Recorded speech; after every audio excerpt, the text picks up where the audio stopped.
Rehefa avy nanaraka fampiofanana momba ny asan'ny banky ireo akora sy tolotra ary lalàna amin'ny fehi-tontolo io nandritra ny 3 andro dia notolorana mari-pankasitrahana ihany koa ny zandarmeriam-pirenena miisa 30 tanoany. Tsy vao izao no nisy ny fampiofanana tahaka izao izay verina fa tombony lehibe ho an'ireo izay nahazo izany fa efa maro ireo nahazo ny fampiofanana nanomboka tany amin'ny taona 2022. Zava-misy ary trangam-piarahamonina eto Madagasikara ny famotsim-bola sy ny famatsiam-bola ny asa fampiroroana na dia tsy miseho masoandro aza. Isan'ny votra izany nandritra ny fanolorana mari-pankasitrahana ireo zandarmisa 30 maly tetsy amin'ny Tobra Tsimandrava andrefanambojana azy. Be dehibe zany ny fandrosoan'ny fanikan-dalàna indrindra fa raha mijery isika ny resaka financement ny terrorisme, mijery isika amin'ireo famotsiam-bola isan-karazany izay mifandray be dehibe dia amin'ny resaka banky zany zavatra zany.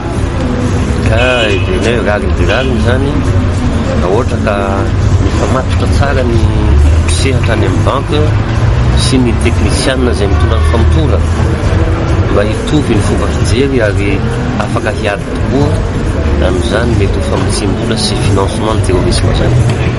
Nanaraka fampiofanana nandritra ny 3 andro momba ny asan'ny banky ireo akora sy ny tolotra azo ny lalàna amin'ny fehi-tontolo io ireo zandary.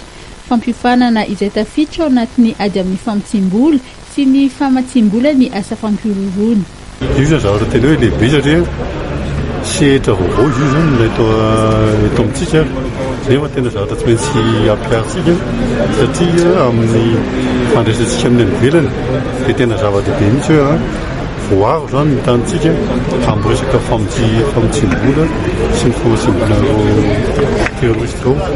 Dia eo koa zany ohatrany hoe mba hoe fampianarana ny gendarme izay partenaire banky hoe inona marina moa zany pinasa amin'ny banky.